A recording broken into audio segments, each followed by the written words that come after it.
My grandma used to tell me scary stories when I was little. There's one I'll never forget. I was 10 years old when Grandma came to live with us. It was about 6 months after Granddad passed away, and I guess, looking back, she must have been lonely in that big house of theirs, rattling around with only the grief and memories for company. So despite a few protests from Mum, my parents took her in. There were no protests from me, none at all. Grandma was loud and fun, and I loved her. She had an almost limitless supply of boiled sweets, and she'd always slip me a couple whenever she saw me. She was always the first to stick up for me when I got in trouble too.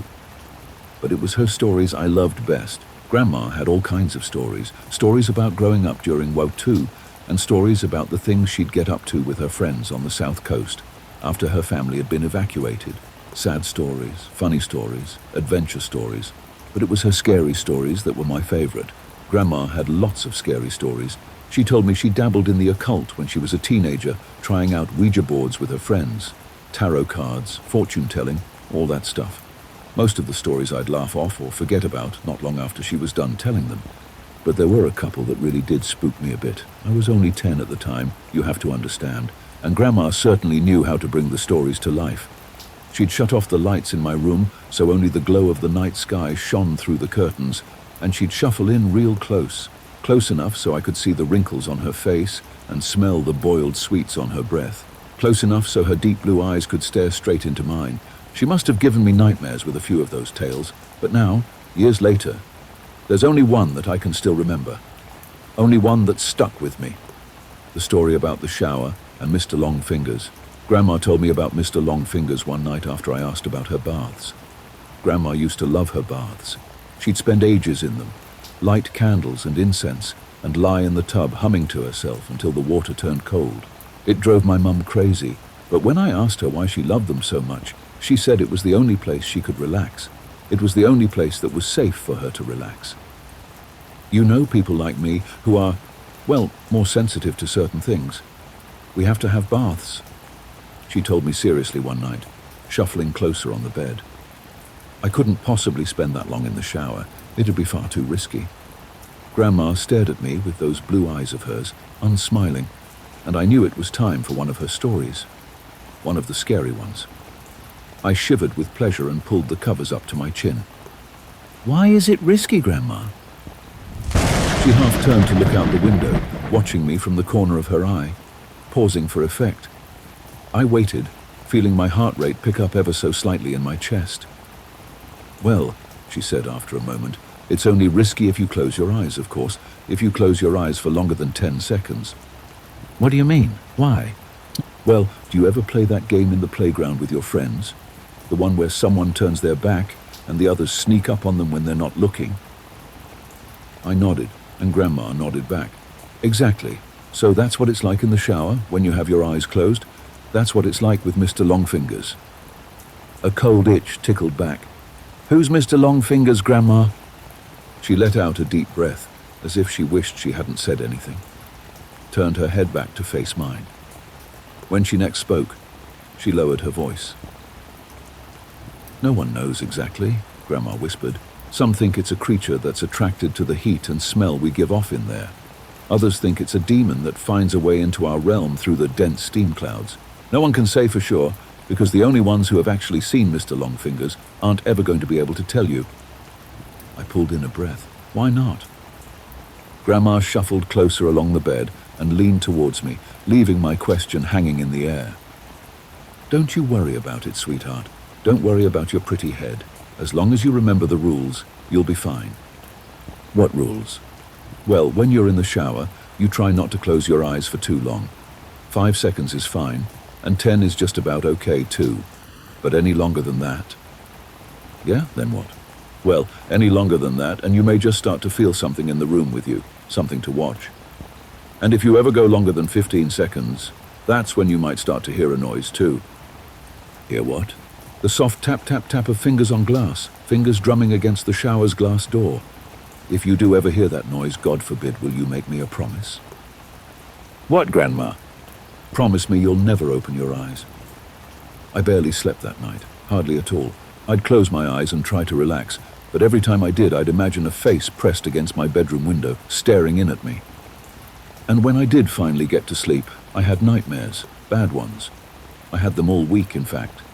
Dreams about disembodied eyes watching me in the dark, and long fingers reaching out to touch my exposed skin. It wasn't any better when I was awake either. Not really. The shower was the worst. That's when Grandma's story really got to me. I'd never thought about it before, but suddenly I had trouble shutting my eyes in there. I'd be standing beneath the beating water, shampoo running down my face, and as soon as I squinted my eyelids closed, I'd hear Grandma's words running through my head. 5 seconds is fine, and 10 is just about okay too, but any longer than that. I'd rub my hair fast, feeling the shampoo dripping off my chin, and as soon as I'd counted past 5 seconds, I'd feel it. A sort of pressure, not a feeling of being watched exactly, but something close to that. I'd run my fingers faster and faster through my hair, frantically trying to get the suds out, and the ready blackness behind my closed eyes, coupled with the rush of water in my ears, would feel like a held breath, like the silence before a scream. The seconds would race through my mind, and I'd be so desperate to open my eyes again that I'd sometimes do it before my hair was rinsed fully clean, and my eyes would sting with shampoo. But before I shut them again, I'd always be sure to peer out through the steamed glass door of the shower cubicle, just to make sure I was still alone. It wasn't long before Mum realized something was up. She heard me crying out in my sleep one night and came in to comfort me, asked me what the matter was, and it all came out. I told her about Grandma's stories and about Mr. Longfingers. She got this look on her face when I was telling her like she used to get with me when I'd made her really mad. This wide-eyed, angry look. Only this time she wasn't angry with me. She was angry with Grandma. My parents' room was adjacent to mine, and sometimes, if I pressed my ear against the wall, I could hear them talking in there. Soft whispers. That night, though, after Mum was satisfied I wasn't scared anymore, and she'd gone back to her room, the whispers weren't soft at all. Oh no. I heard Mum hissing to Dad about Grandma, about the story she'd told me. Mum's voice floated through the wall, sharp and crisp. You know what your fucking mother said to him now, don't you, Simon? Dad's response was an unintelligible mutter. She's told him there's a monster that'll get him if he shuts his eyes in the shower. A monster. The poor kid's been having nightmares about it all week. Seriously, Simon, you better tell her something tomorrow morning, first thing. Or I will. Now, Grandma came to visit me in my room the following night. That time, as she perched on the end of my bed, there were no stories, nothing like that. Grandma just sat there staring at me, her blue eyes wide and sad. The moonlight outside my window lit her wrinkled face. You know, I'd never let anything bad happen to you, don't you? She said after a moment. I nodded my head. I know, Grandma. You know I wouldn't let you come to any harm? I nodded again. Okay, good. That's good. She looked away from me for a moment, out the window. You know, the things I tell you in the evening are meant to help you, sweetheart. They're meant to toughen you up a bit, protect you. She paused and shook her head. But maybe your mum's right. Maybe I went too far this time. She looked at me and smiled, but even then, even though I was only 10 years old, I could tell it didn't quite reach her eyes. I'll tell you what, Grandma said. You know what I told you about Mr. Longfingers and the shower? Well, I'm going to make sure you're safe. I'll scare the bastard off. How about that? It won't come back in a hurry if it has to face me. I stared up at Grandma, watching her face glow in the moonlight, watching her smile down at me. I nodded my head once. I was the one who found her. I don't know when exactly it happened, but I'd guess it was about a week after we had that talk in my room. A week after she told me she wouldn't let me come to any harm. I woke early that morning from a bad dream to a heavy thumping sound. I sat bolt upright in bed. My room was quiet around me, and I couldn't hear anything from the wall that joined my parents' room either, but the house wasn't entirely silent. Floating down the hall, muffled by my closed door, I could hear the sound of rushing water, the noise of the shower. I leapt out of bed and ran down the upstairs hallway, heart already pounding in my chest. As soon as I reached the closed bathroom door, I started banging on it. A deep terror was welling up inside me, like cold water from a well, something I couldn't place. I kept banging and shouting, "Grandma!" over and over, even though she didn't respond. Off to my right, I was dimly aware of voices from my parents' room, the sleepy shuffle of footsteps. But before they had a chance to make it out onto the landing, I'd lifted my hand to test out the door handle. More out of instinct than because I thought it might actually open.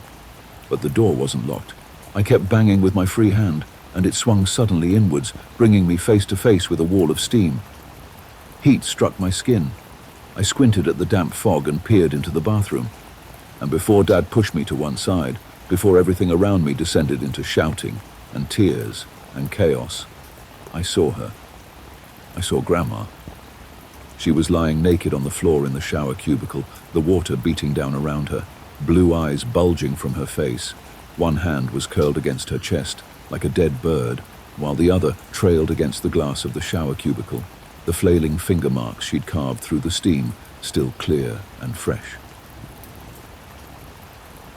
It was a heart attack that killed her. That's what my dad told me. He said Grandma was old, and the thing had struck her quickly and suddenly.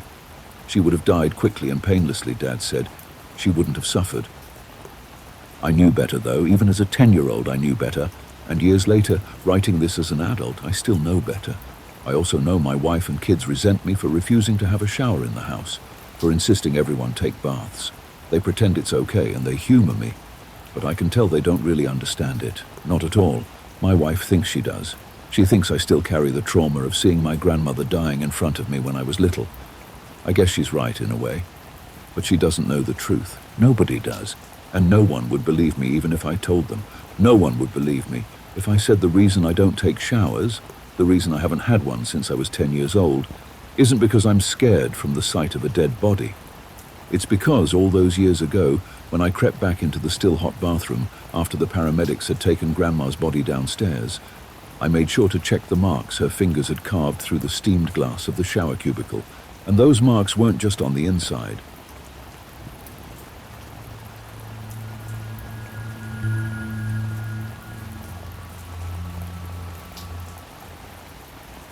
Slowly, bit by bit, I don't know if it was opening up about my grandma's other bedtime story that did it, or the fact my wife finally persuaded me to try counseling. But whatever the reason, the memories are returning. Memories from my childhood, memories of Grandma, memories of the stories she told me before I fell asleep. See, I always knew there were others, other tales that scared me when I was little. But the time before I was a teenager is like a dark landscape. Only a few small patches are lit up. It's getting clearer now, though. The shadows that litter that black land are finally being forced to retreat. The thing is, I'm not sure I want to see what they've been hiding. I must have been about 7 when Grandma told me about the special knock. I was tucked up in bed at my parents' first house, in my little room at the back, at the time. Grandma was perched by my feet. I'd been crying. I don't know what upset me, but I remember my eyes blurring and my nose running. I remember probing a cut in my lip, touching it over and over again with my tongue. I remember the frown on Grandma's face, a look that was half concern, half something else. After she'd grabbed a tissue for me and wiped my face, she got up and walked away from the bed, wandered to the cupboard on the opposite side of my room. I remember that cupboard well. Before we moved to our second home, that cupboard was the source of many sleepless nights for me, many nightmares. I imagined all sorts of things about it.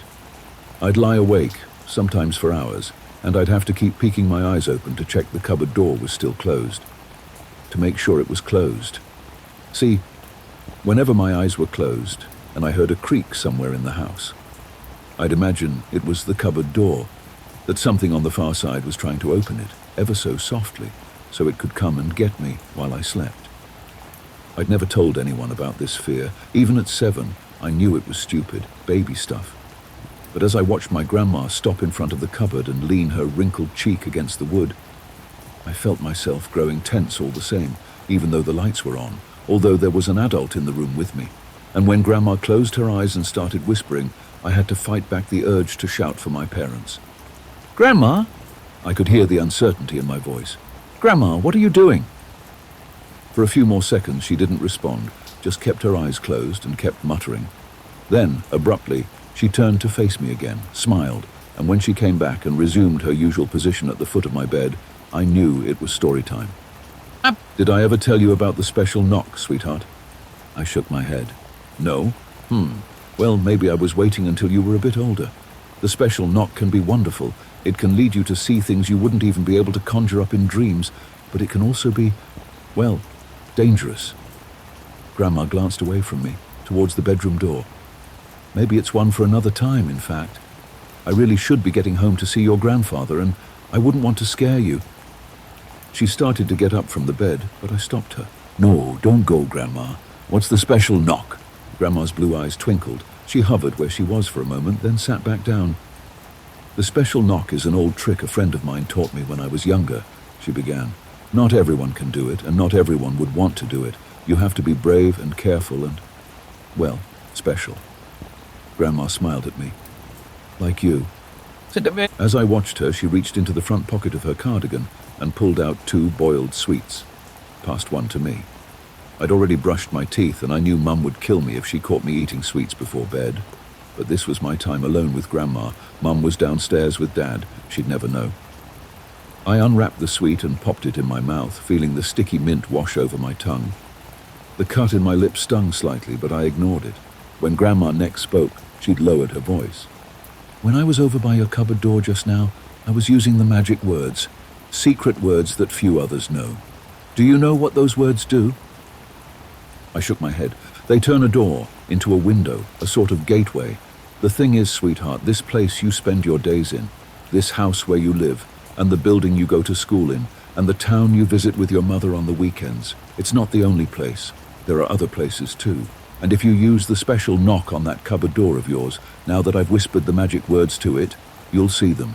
You'll be able to see those other places for yourself. I stared at Grandma, concentrating on her words, absorbing them. Mint flooded my mouth, but I forgot to swallow. Now listen to me very carefully, Grandma continued, because this is the important bit. The way you open the window is by doing the special knock, but you have to get it right. 7 knocks on the door. That's what you'll want. 7 knocks. No more, no less. Then you open it. You won't be able to step through, but you'll have one heck of a view, all right? I swallowed. A view of what? I don't know its real name, but the woman who taught me the special knock had her own name for it. She called it the lunar plane. 7 knocks takes you to the lunar plane. I could try and describe it to you, sweetheart, but I honestly don't think I could do it justice. You'd just have to see it for yourself. All I'll say is, it's the most beautiful thing I've ever seen in my life. And trust me, I've seen plenty. Grandma plucked the sweet wrappers from the duvet, put them back in her pocket. She put her hands on her legs as if bracing herself to stand. Then she paused. How many knocks did I say? 7, Grandma. That's right, 7. Don't forget it either. If you get the wrong number and then open the door...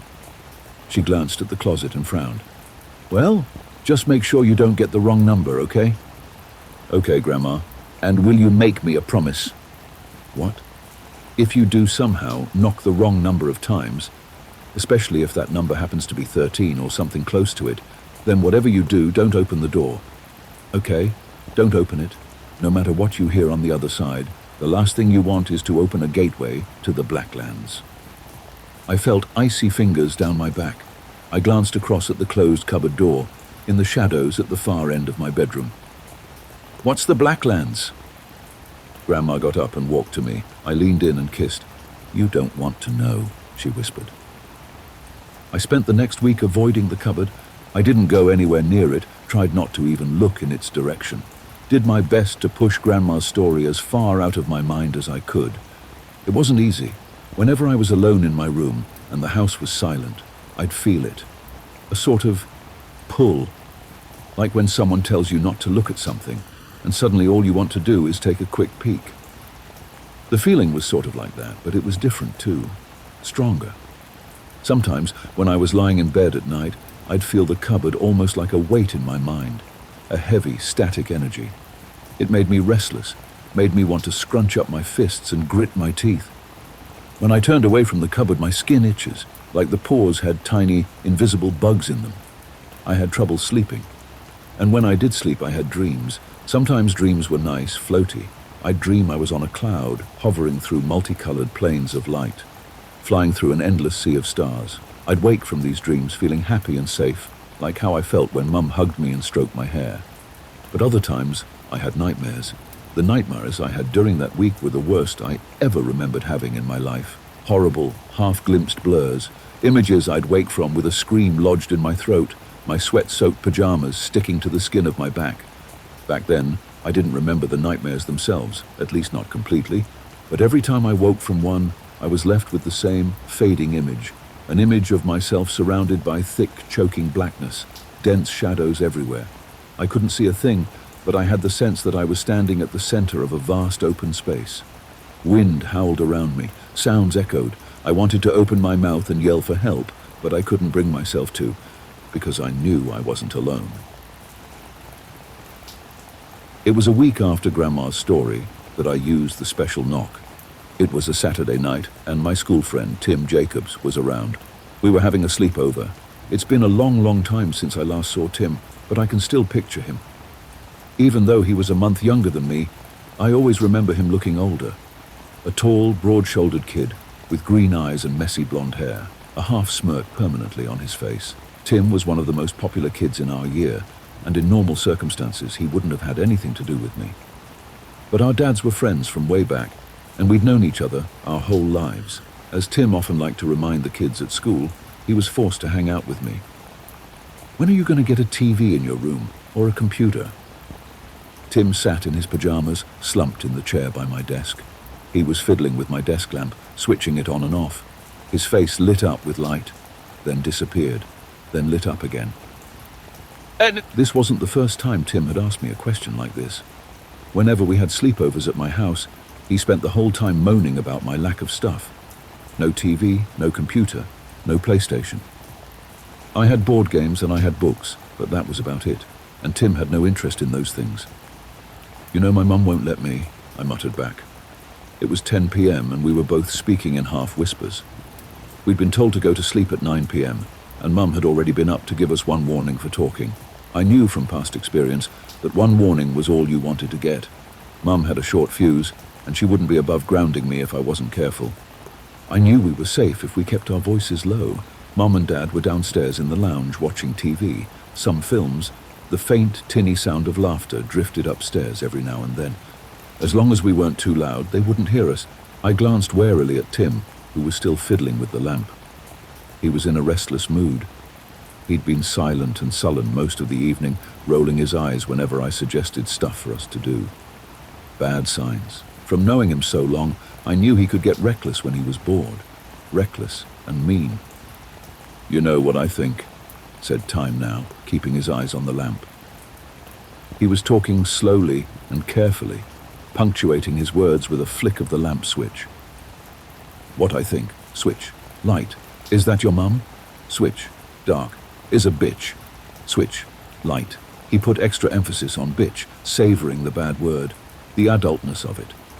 Then he stared across the room at me, fixing his green eyes on mine.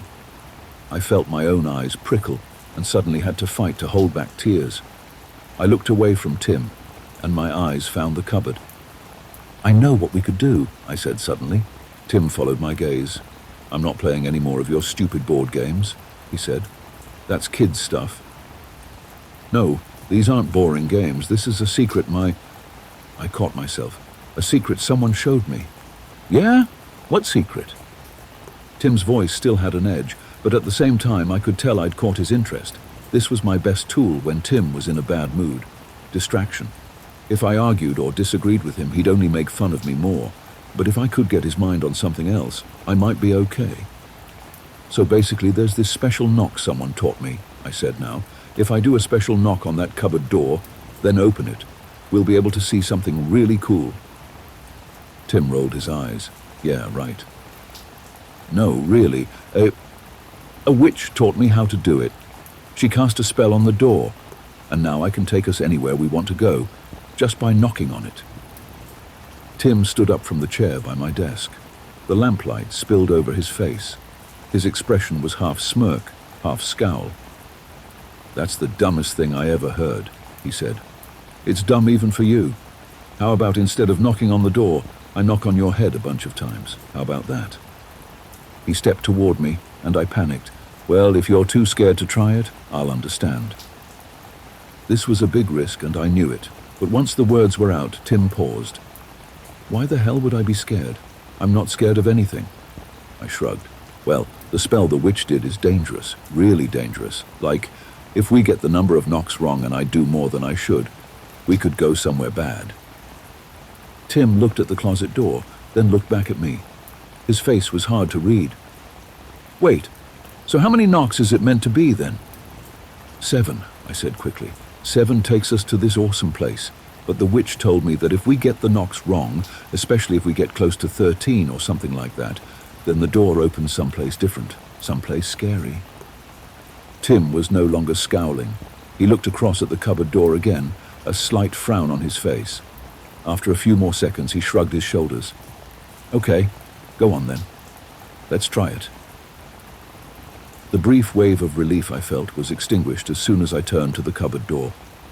It stood a few feet away from me, just outside the glow of the desk lamp. In the shadows, it seemed stupid to think that the cupboard wasn't anything more than just a cupboard, baby stuff. But then again, as I looked at it, I remembered the dreams I'd been having all week, the nightmares.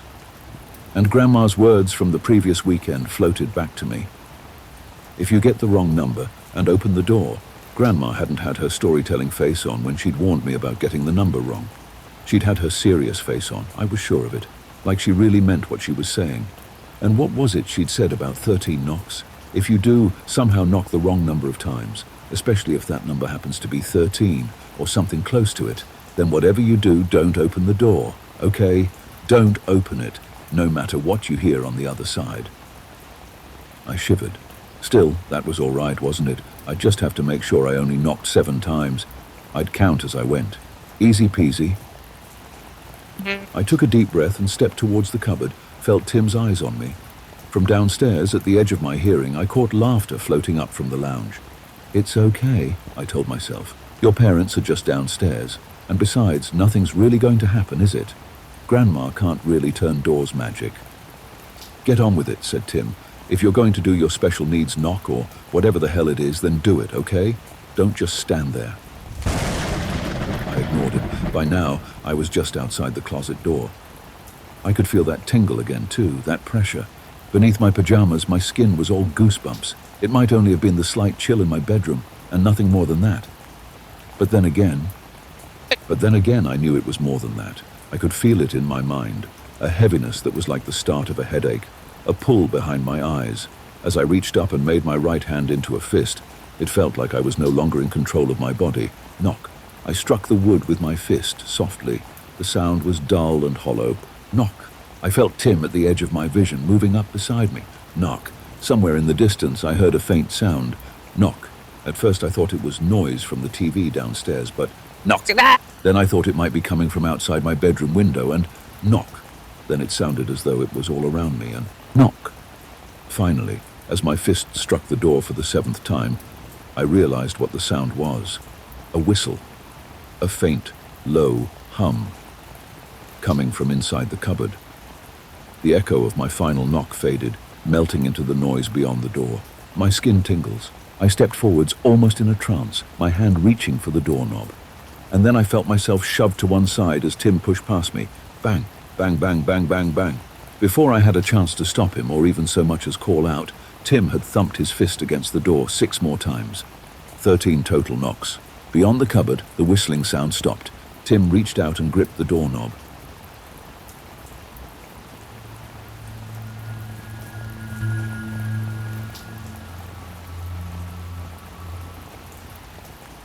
"Don't." My words were only a half whisper, but something in my voice made Tim pause. Still clutching the doorknob, he turned to look at me, and the grin on his face grew wider as he saw the fear on mine. When he next spoke, his voice was a parody of shock and concern. "Oh no, did I get the special needs knock wrong? Did I make it all scary for poor Whittle Christopher?" Tim poured out his lower lip. "Is Whittle Christopher scared of the big bad monsters in the cupboard?" I listened for the whistling noise beyond the door, for any noise beyond the door, but could no longer hear anything. "Don't open it, Tim. I'm serious." "Oh, are you serious? Oh, okay. I didn't realize how serious you were. I wouldn't want you telling your mummy on me." Tim took his hand off the door and rolled his eyes, turned away. I felt my body begin to untense. But just as I was turning away too, Tim spun back round and grabbed for the doorknob. Terror rolled through me in a sick wave. I turned just in time to see the cupboard door flying open. I opened my mouth to scream. but the sound died in my throat when I saw what was on the other side. Nothing. Nothing at all. Just some clothes hanging up and toys littering the floor. The exact same view I had whenever I looked in the cupboard. Nothing else. Oh wow, the look on your face. I turned to see Tim with his hands on his knees, his body shaking with laughter. You looked like you were gonna wet yourself. Oh Chris, the guys at school are gonna love this. I felt my cheeks burning. I turned away from Tim and stared into the shadows of the cupboard. Told myself I wouldn't cry, told myself Tim would be gone in the morning anyway. I turned away from the cupboard and walked back across my room towards my single bed. Where are you going? To sleep. Oh, what's wrong, Christopher? Did your special needs cupboard not work? Shut up. I was halfway across the room by that point, but when the cupboard door slammed shut behind me, I jumped. I looked back and saw Tim standing in front of it, staring after me, no longer laughing. What did you just say? Just leave me alone, Tim. I'm going to sleep and you should too. If you keep banging around, Mum's gonna hear you, and then we'll both get grounded. Tim's frown deepened for a moment and then faded. He glanced towards the bedroom door. As he paused to listen, I knew he could hear what I heard, footsteps on the stairs. The TV had gone off, and my parents were getting ready for bed. Tim looked back at me and shrugged, but when he next spoke, he'd lowered his voice. Whatever, I'm bored anyway. There's never anything to do here. He made his way to his sleeping bag, which was set up near the bedroom door. I walked over to my desk and switched the lamp off, then made my own way to bed. I suddenly felt exhausted. As I clambered under the covers, I heard Tim's voice, a soft hiss in the darkness. Night-night, Christopher. Don't let the cupboard monsters bite. His laughter followed me into an uneasy sleep. It was a noise that woke me, a soft tapping like fingertips drumming on wood. I had a vision of Tim at my desk, tapping his fingers against the surface while he switched the lamp on and off. But when I opened my eyes, the room was still dark, and my desk chair was empty. Tap, tap, tap, tap, tap, tap. I hadn't dreamed it. The sound was still there, constant and steady. Tap, tap, tap, tap, tap, tap, coming from the far side of the bedroom. Dread surged through my chest and stomach, forcing me fully awake. I lifted my head from my pillow slowly and peered into the shadows. Tim was standing outside the closet, his back facing towards me. Blonde hair sticking up in clumps, still messy from sleep. As I watched, he moved a step closer, then another. Finally, he began to reach out a hand, as if in slow motion, for the cupboard's doorknob. Tim, I spoke in a low hiss. Tim, what are you doing? He didn't react, just kept reaching his hand out, his fingertips now inches from the door. Tap, tap, tap, tap, tap, tap. The sound was growing louder, more insistent. It was coming from inside the cupboard. As I kicked back the duvet and swung my legs out, Grandma's words raced through my mind. Whatever you do, don't open the door. Don't open it, no matter what you hear on the other side. Tim, I hissed his name again as my feet hit the carpet. He didn't react. From the way he was moving, I had the idea he might still be unconscious. Either that, or in some sort of trance. Tap, tap, tap, tap, tap, tap. Louder still. As I hurried across the room, Tim's fingertips found the doorknob. The tapping sound stopped. I skidded to a stop a few feet from where he stood, terror rooting me in place. Tim, don't! He half stirred. I saw his head move, turning slightly towards me. I caught a glimpse of one green eye, open but glazed. Then Tim tugged the door open. The hinges squealed as it moved. Tim hadn't put much force behind his pull, so the door creaked open slowly, and it didn't open all the way, only about a foot. But that was enough. It was enough for me to glimpse the swirling, ink-thick blackness beyond, a darkness that was far too dense to be explained away with shadows. It was enough for me to hear the distant howling, like storm wind battering the eaves of a dilapidated house. And it was enough for me to feel a sense of dread that was worse than anything I'd ever felt before in my life. Tim, wake up. My voice wasn't any louder, but this time it seemed to go through. Tim let go of the doorknob. He turned towards me. I saw him blink rapidly and saw the glazed look leave his face. For a second, his green eyes found mine. He opened his mouth to say something, and then long fingers stretched from the cupboard and found his throat. I didn't scream. I couldn't just stare in shock as fingers wrapped around his neck. Gah! Tim tried to speak, but he couldn't. He could only make the same strangled noise, like a baby struggling to make itself understood. Gah! Gah! Gah! I listened to that noise in horror, still rooted to the spot. Time was moving impossibly slowly. I don't know how long I stood there, frozen in place on the carpet. I only know it was long enough. Long enough for me to get a clear view of those fingers, which were like a cross between tree branches and tentacles, tightening on Tim's throat. Long enough for me to see his strained face turning from red to purple, to watch as the veins in his forehead stood out like worms beneath the skin. Long enough for me to see him stretching out a hand towards me, the fingers flailing in my direction while the terror grew on his face. That was what finally surprised me, Tim's hand. Something about seeing Tim, a kid who'd dominated playgrounds and sports fields for as long as I'd known him, reaching out towards me with desperation in his eyes. Without pausing to think what I was doing, I ran forwards and grabbed him. I grabbed his hand. For just a second I felt his grip tightening on mine. Wind howled in the distance. My eyes locked on Tim's. And then, with the force of a plaster being ripped from a cut, Tim was snatched backwards. 1 minute he was holding my hand, the next he'd vanished. I had a brief impression of him flying through the air, screaming as he was pulled through the dark gap in the cupboard's door. Then he was gone. His cries were swallowed by the distant wind. I stared down at my empty hand, too many emotions raging through me to process, and only looked up again when I heard the crash of the cupboard door banging shut. By the time I heard footsteps and voices on the landing beyond my room, I'd started to cry. Tim was never seen again, gone, without a trace. When my parents first came into my bedroom that night, they thought it was all a game. Hide and seek got out of hand. I kept telling them Tim was in the cupboard, but whenever my dad opened it to check, he couldn't find anything, just the same old piles of clothes and toys. Later, when the police came, I told them the same thing I'd eventually told my parents, that I'd seen something grab Tim and pull him into the cupboard, a hand that came out of the darkness and wrapped itself around his neck. None of them believed me. Why would they have? Looking back, I can see myself through their eyes, just an upset, terrified little kid whose friend had gone missing. Maybe they thought I'd had a nightmare, or maybe they thought I had seen something, an abductor pulling Tim through the bedroom window perhaps, but my frightened mind had simply confused the details. Anyway, whenever I mentioned the cupboard, they dismissed it. There was only one person who didn't.